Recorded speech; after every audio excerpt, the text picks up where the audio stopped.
Gostaria de convidar os irmãos a abrirem a palavra de Deus, o segundo livro das Crônicas, capítulo 34, versículo 29.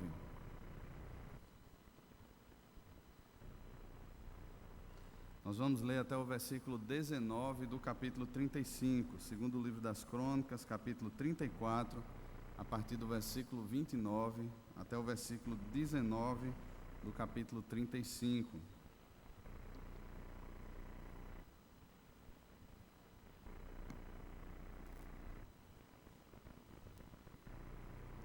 Nos diz assim a palavra do Senhor. Então deu ordem o rei a todos os anciãos de Judá e de Jerusalém, se ajuntaram. O rei subiu à casa do Senhor e todos os homens de Judá, todos os moradores de Jerusalém, os sacerdotes, os levitas e todo o povo, desde o menor até o maior, e leu diante deles todas as palavras do livro da aliança que foram encontrado na casa do Senhor.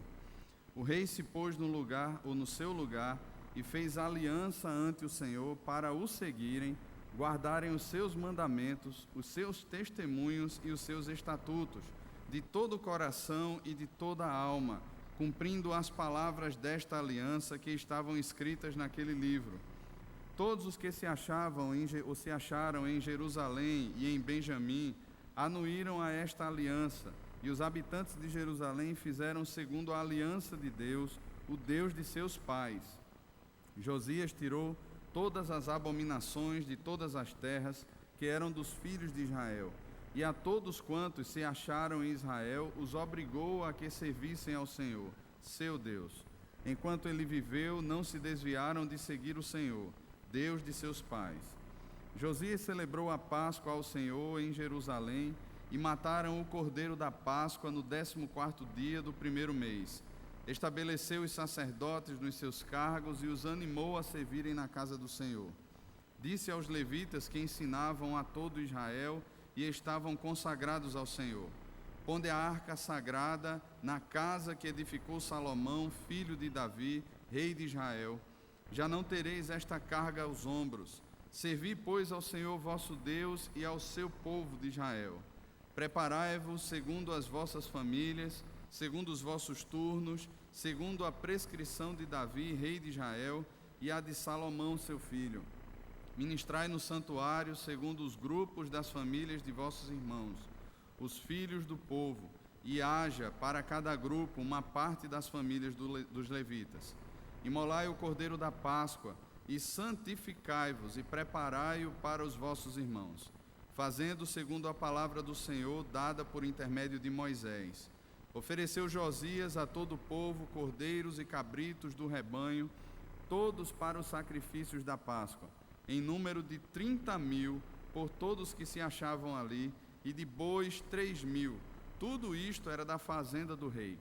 Também fizeram os seus príncipes ofertas voluntárias ao povo, aos sacerdotes e aos levitas. Ilquias, Zacarias e Jeiel, chefes da casa de Deus, deram aos sacerdotes para os sacrifícios da Páscoa 2.600 cordeiros e cabritos e 300 bois. Conanias, Semaías e Natanael, seus irmãos, como também Asabias, Jeiel e Josadabe, chefes dos levitas, apresentaram aos levitas para os sacrifícios da Páscoa 5.000 cordeiros e cabritos e 500 bois. Assim se preparou o serviço e puseram-se os sacerdotes nos seus lugares e também os levitas pelos seus turnos, segundo o mandado do rei. Então imolaram o cordeiro da Páscoa e os sacerdotes aspergiam o sangue recebido das mãos dos levitas que esfolavam as reses. Puseram de parte o que era para os holocaustos e o deram ao povo, segundo os grupos das famílias, para que estes os recebessem, os oferecessem ao Senhor, como está escrito no livro de Moisés, e assim fizeram com os bois. Assaram o cordeiro da Páscoa no fogo, segundo o rito, as ofertas sagradas cozeram em panelas, em caldeirões e em assadeiras, e os levitas as repartiram entre todo o povo. Depois as prepararam para si e para os sacerdotes, porque os sacerdotes filhos de Arão se ocuparam até a noite com o sacrifício dos holocaustos e da gordura. Por isso é que os levitas prepararam para si e para os sacerdotes, filhos de Arão. Os cantores, filhos de Asaf, estavam nos seus lugares, segundo o mandado de Davi e de Asaf e de Emã e de Jedutum, vidente do rei, como também os porteiros a cada porta não necessitaram de se desviarem do seu ministério, porquanto seus irmãos, os levitas, preparavam o necessário para eles. Assim se estabeleceu todo o serviço do Senhor naquele dia para celebrar a Páscoa e oferecer holocaustos sobre o altar do Senhor, segundo o mandato do rei Josias. Os filhos de Israel que se acharam presentes celebraram a Páscoa naquele tempo e a festa dos pães asmos por 7 dias. Nunca, pois, se celebrou tal Páscoa em Israel, desde os dias do profeta Samuel, e nenhum dos reis de Israel celebrou tal Páscoa como a que celebrou Josias com os sacerdotes e levitas e todo o Judá e Israel que se acharam ali e os habitantes de Jerusalém. No 18º ano do reinado de Josias se celebrou a Páscoa. Amém. Vamos orar? Pai, temos aberta diante de nós a Tua palavra. Cremos que o Senhor está presente aqui nesse local. Cremos na ação, no poder do Teu Santo Espírito e pedimos que o Senhor venha sobre nós, quebrante o nosso coração, nos instrua com a Tua palavra e avive o nosso coração, Pai. No nome de Jesus. Amém. Nós vimos na semana passada o início da história do rei Josias. Josias tinha tudo para dar errado. Uma família desastrosa, uma criação com certeza que não foi das melhores. Com 8 anos de idade, Josias assume o trono de Judá em Jerusalém, começa a reinar, e aos 16 anos de idade, nos é narrado na palavra de Deus que Josias começou a buscar ao Senhor, Deus de Davi, seu pai. Josias empreendeu então a busca de coração ao Senhor, e aos 20 anos de idade, ele começa a empreender dentro de Jerusalém, no reino de Judá, alcançando até cidades de Israel também, uma reforma, que era literalmente uma faxina dos ídolos, dos altares, das prostitutas cultuais, dos sacerdotes pagãos, de tudo aquilo até que foi implantado dentro da casa do Senhor, como poste ídolo e como tantas outras coisas que eram paganismo e estavam dentro da casa de Deus. Josias faz então essa faxina. Ele é um homem sério e tudo isso que ele faz, ele não faz simplesmente por um legalismo ou porque ele tem que fazer, ele faz porque o coração dele se enterneceu. Ele passou a buscar o Senhor de todo o coração. A alma de Josias, o coração de Josias estava tão ligado ao Senhor que Josias passa a amar as coisas que Deus ama e passa a odiar as coisas que aborrecem ao Senhor. Josias então, quando se depara ali com o livro da lei que Safã traz até ele, achado pelo sacerdote Ilquias, Josias então fica com o coração mais constrangido, porque ele percebe agora o pecado que os seus pais cometeram, implantando dentro de Judá a idolatria. Ele percebe o caminho do coração e dos passos do povo que adentravam ao templo para a idolatria e não para buscar ao Senhor, que viviam os seus ritos cultuais nos altos montes e até nas casas também, adorando e servindo a outros deuses, abrindo mão de um relacionamento com o Deus da aliança.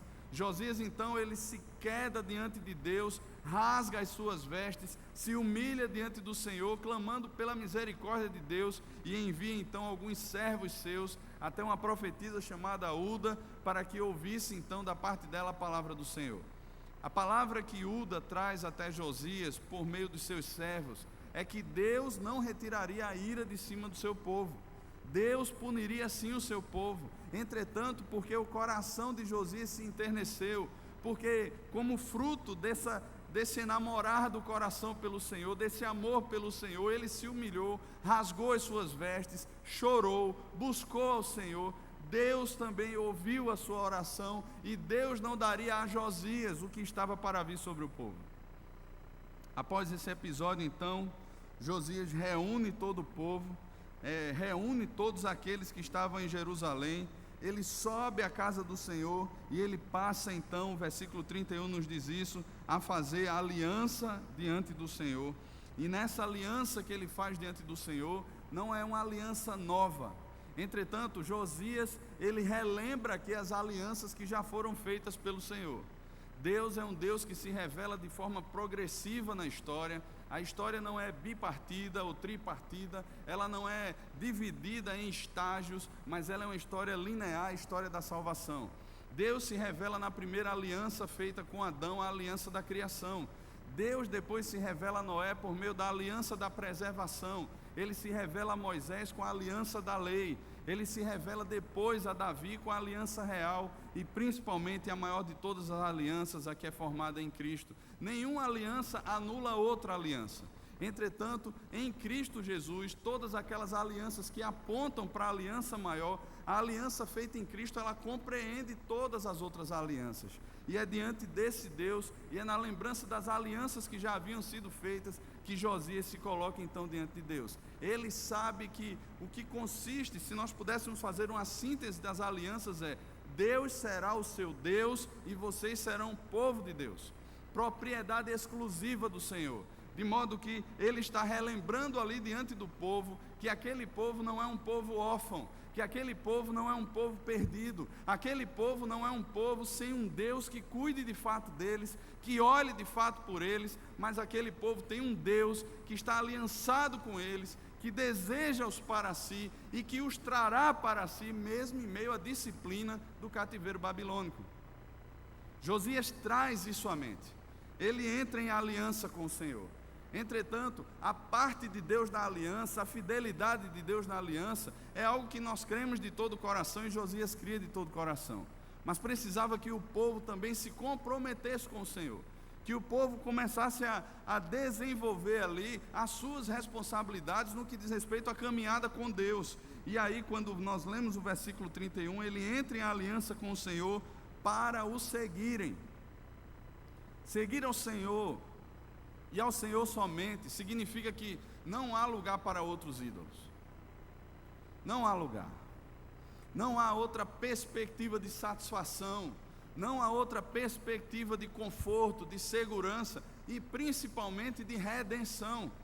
Só em Deus de fato, só em Jesus de fato, nós encontramos verdadeira paz. Só em Jesus, de fato, nós encontramos verdadeiro consolo, conforto, segurança e redenção. Ou seja, nós somos o povo de Deus, e se somos o povo de Deus, nós não somos chamados a caminhar após outros deuses, a viver numa perspectiva de idolatria, seguindo a outros deuses ou qualquer outra proposta que não seja o Senhor. Josias, então, ele quando relembra a aliança, quando ele entra em aliança com o Senhor, ele chama o povo para o seguirem e guardarem os seus mandamentos, os seus testemunhos e os seus estatutos de todo o coração e de toda a alma, cumprindo as palavras desta aliança que estavam escritas naquele livro. Deuteronômio no capítulo 6, quando Deus está falando ali por meio de Moisés ao povo, Deus chama ao povo que se devote a Ele, que o siga de todo o seu coração, de toda a sua alma, de todas as suas forças, de todo o seu entendimento. Ou seja, não há uma perspectiva que seja 90% ou até mesmo, na melhor das hipóteses, 99%. Tem que ser de todo o coração.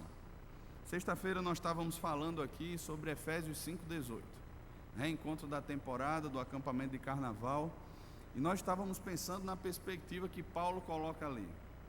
Existem coisas que enchem o coração dos homens, e os homens então, com aquilo que enche o coração, passa a viver uma vida de devoção dentro dessa perspectiva daquilo que está enchendo seu coração. Pessoas se tornam prisioneiras de redes sociais, pessoas se tornam prisioneiras de relacionamentos, pessoas se tornam prisioneiras da tecnologia, pessoas se tornam prisioneiras muitas vezes de uma instituição religiosa, pessoas se tornam prisioneiras de um trabalho, prisioneiras até mesmo da família. Muitas prisões começam a tomar o coração porque elas enchem o coração. E muitas vezes as pessoas, quando estão envolvidas nessas prisões, elas não percebem aquilo como sendo uma prisão. Elas olham para aquilo dentro de uma perspectiva de satisfação tão grande, dentro de uma perspectiva de conforto, de segurança, que elas não se percebem vivendo dentro de uma prisão. E elas olham para aquilo ali e dizem assim: está tudo muito bom, está tudo muito bem. Entretanto, irmãos, quando a Bíblia coloca para nós, e o apóstolo Paulo ali em Efésios 5:18 fala sobre o enchimento do Espírito Santo, ele fala sobre uma plenitude que toma o nosso coração, de modo que nós passamos a falar agora com salmos, hinos e cânticos espirituais, louvando a Deus de todo o coração. Nós passamos a dar graças a Deus por tudo. Nós passamos a uma vida de sujeição mútua aos nossos irmãos, porque o nosso coração está cheio do Espírito, porque não sou eu mais quem controlo, ou não é mais o ídolo que controla o meu coração, não são mais as perspectivas e filosofias desse mundo que dominam o meu coração.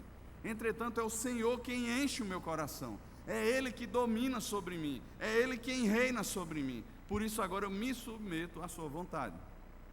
E Josias aqui, ele está pensando exatamente nesse ponto. O Senhor Jesus, lá no Evangelho de João, capítulo 14, versículo 21, se eu não me engano, ele diz que aqueles que têm os meus mandamentos e os guardam, este é o que me ama. Ou seja, a perspectiva de amor a Cristo é muito mais do que uma perspectiva de declaração com os lábios. É muito mais do que levantar as mãos na hora de um culto, ou participar de um retiro e se emocionar ali sentindo algum tipo de arrepio e dizendo: ó, Deus está aqui nesse lugar, porque eu senti, eu chorei, alguma coisa miraculosa aconteceu. Mas o amor verdadeiro ao Senhor, ele é demonstrado pela obediência aos mandamentos do Senhor. É um coração que está cheio da palavra do Senhor, cheio de apego pelo Senhor, então se entrega completamente ao Senhor, cumprindo as palavras desta aliança que estavam escritas naquele livro. De que maneira poderá o jovem guardar puro o seu caminho? Observando o seu caminho por meio da tua palavra. A tua palavra escondi, guardada no meu coração, para não pecar contra ti. Ela é mais doce que o mel destilado dos favos. É assim que a própria palavra de Deus declara sobre a palavra de Deus. Irmãos, nós somos chamados a ser o povo da aliança, e para isso nós somos chamados a conhecer ao nosso Deus por meio da palavra, conhecer a sua vontade de todo o coração, de toda a alma. Algo que enche o coração, algo que enche a alma, por isso nos leva à obediência. Não é uma perspectiva apenas de olhar para aquele negócio lá e dizer assim: ah, eu sempre quis impor isso dentro da minha casa e agora vai. Mas é porque isso enche o coração, constrange o coração por meio do amor, e nos leva então à perspectiva de obediência à palavra do Senhor. O versículo 33 nos diz então que Josias tirou todas as abominações de todas as terras que eram dos filhos de Israel, e a todos quantos se acharam em Israel os obrigou a que servissem ao Senhor, seu Deus. Enquanto ele viveu, não se desviaram de seguir o Senhor, Deus de seus pais. E o povo ali no versículo 32 nos diz que anuiu a aliança, e desacataram a aliança, eles começaram a buscar a Deus também. O segundo lado, a segunda face desse texto que nós lemos, se inicia no capítulo 35, porque eles não só perceberam que Deus era o Deus da aliança, eles não só passaram a buscar ao Senhor de todo o coração, mas eles também agora tiveram a compreensão de que era necessária a celebração da Páscoa. Josias percebe isso, e Josias então celebra a Páscoa, mas não foi qualquer Páscoa, irmãos.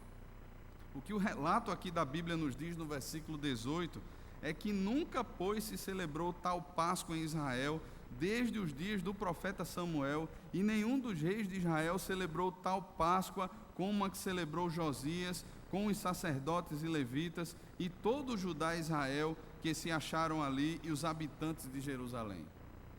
Fazia muito tempo que havia acontecido no coração do povo, dos reis, dos sacerdotes, uma lembrança tão profunda sobre o significado da Páscoa. Se você abrir a sua Bíblia lá em Êxodo, no capítulo 12, você vai encontrar lá em Êxodo capítulo 12 a instituição da Páscoa. Êxodo capítulo 12, nos diz assim a palavra do Senhor: disse o Senhor a Moisés e a Arão na terra do Egito: este mês vos será o principal dos meses, será o primeiro mês do ano. Falai a toda a congregação de Israel, dizendo: aos 10 desse mês, cada um tomará para si um cordeiro, segundo a casa dos pais, um cordeiro para cada família. Mas se a família for pequena para um cordeiro, então convidará ele o seu vizinho mais próximo, conforme o número das almas, conforme o que cada um puder comer. Por aí calculareis quantos bastem para o cordeiro. O cordeiro será sem defeito, macho, de 1 ano. Podereis tomar um cordeiro ou um cabrito, e o guardareis até o 14º dia deste mês, e todo o ajuntamento da congregação de Israel o imolará no crepúsculo da tarde. Tomarão do sangue e o porão em ambas as ombreiras e na verga da porta, nas casas em que o comerem. Naquela noite comerão a carne assada no fogo, com pães asmos e ervas amargas a comerão. Não comereis do animal nada cru, nem cozido em água, porém assado ao fogo, a cabeça, as pernas e a fressura. Nada deixareis dele até pela manhã. O que porém ficar até pela manhã, queimá-lo-eis.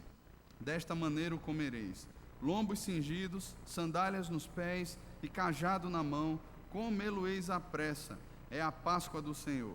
Porque naquela noite passareis pela terra do Egito, e ferirei na terra do Egito todos os primogênitos, desde os homens até os animais. Executarei juízo sobre todos os deuses do Egito. Eu sou o Senhor. O sangue vos será por sinal nas casas em que estiverdes. Quando eu vir o sangue, passarei por vós, e não haverá entre vós praga destruidora, quando eu ferir a terra do Egito. Essa era a lembrança que eles estavam buscando. Irmãos, o significado do sangue aspergido, o significado do cordeiro, nós lemos em Isaías capítulo 53, o versículo 7, que Jesus, ele é o Cordeiro de Deus. Ele foi oprimido e humilhado, mas não abriu a boca. Como cordeiro foi levado ao matadouro, e como ovelha muda perante os seus tosqueadores, ele não abriu a boca. E o sangue de Jesus, aspergido sobre mim hoje, retira de sobre mim a ira de Deus.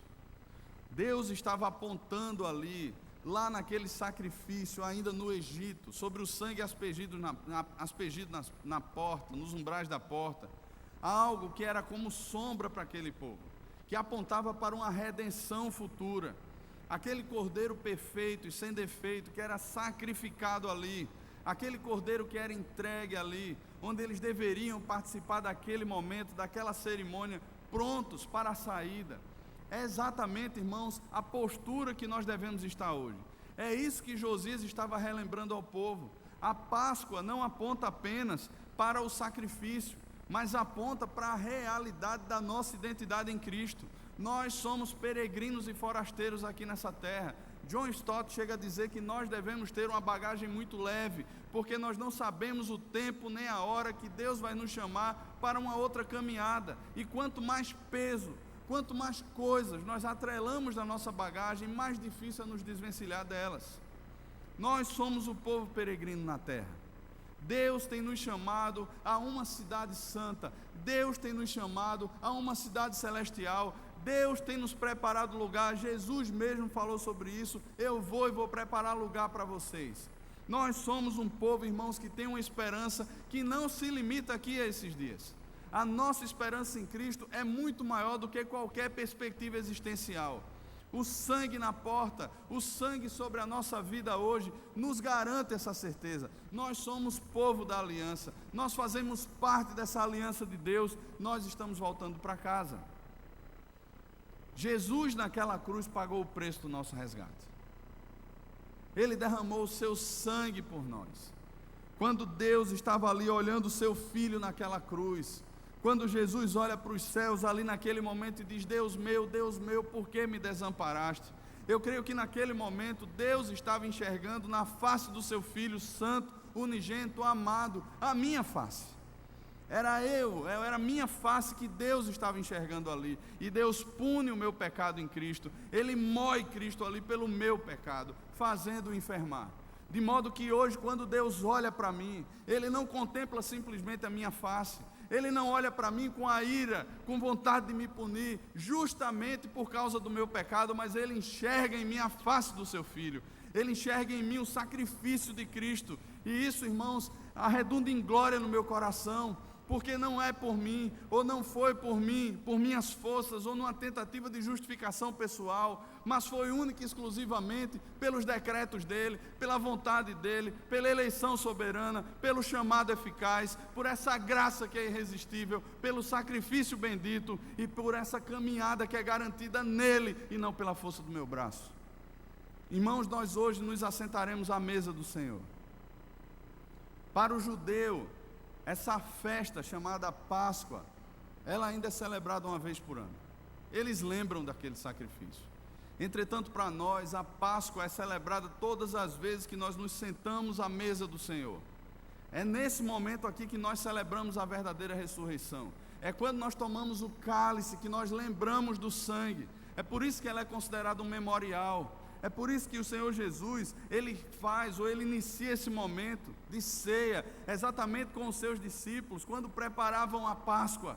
Ele toma o cálice, Ele toma o pão, e Ele reparte ali com os seus discípulos, dizendo que o verdadeiro significado da nossa Páscoa, ou o verdadeiro significado da ceia do Senhor, é essa íntima comunhão com Ele. Ele olha ali para aqueles homens, inclusive o que estava para traí-lo, na mesa ali com eles, e Ele rasga o coração servindo aqueles homens, sangue e carne, sinais de aliança, sinais de compromisso. Irmãos, quando nós nos aproximamos da mesa do Senhor, nós devemos nos aproximar com essa expectativa no nosso coração. Ele é o Cordeiro Santo de Deus que tirou nosso pecado. Ele é aquele que redimiu a nossa alma. Nunca na história, desde os dias de Samuel, foi celebrada uma Páscoa como aquela.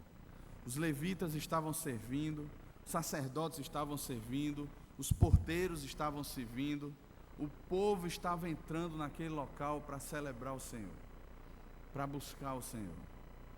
Estavam sendo lembrados da aliança do Senhor. Qual é a lembrança que está hoje na sua mente? Qual é a lembrança que vem hoje na sua mente? O que é que tem enchido o nosso coração? O que é que mais alegra o nosso coração? Irmãos, quando nós lembramos da aliança de Deus, nós lembramos de um Deus que cuida de nós. Você pode ter essa plena convicção no seu coração. Ainda que você olhe hoje para dentro da sua casa e perceba dentro dela uma bagunça terrível. Ainda que muitas vezes você olhe para o seu coração e perceba no seu coração uma bagunça terrível. Ainda que você olhe para as circunstâncias ao seu redor e perceba nelas uma bagunça terrível. Se nós temos a aliança com Deus, nós somos guardados pelo poder desse Deus que diz que nós somos o seu povo.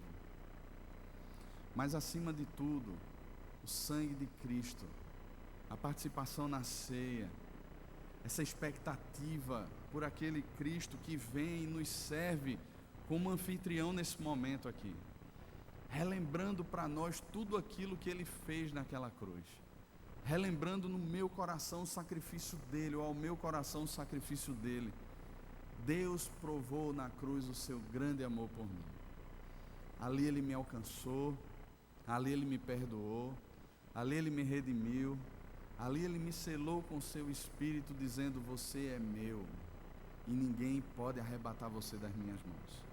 Nem a morte, nem a vida, nem anjos, nem principados, nem potestades, nem coisas do presente, nem as que estão por vir, nada pode arrebatar você das minhas mãos. É Ele quem garante isso, irmãos. É Ele quem garante isso. Josias estava com o coração cheio do Senhor. Ele estava levando Deus a sério de verdade. Ele passa a buscar o Senhor de todo o seu coração e a se importar e a trazer à memória aquilo que enche o coração. A aliança do Senhor, o sacrifício do Cordeiro que tira o pecado do mundo. Bendito seja o nome do Senhor. Vamos orar, irmãos?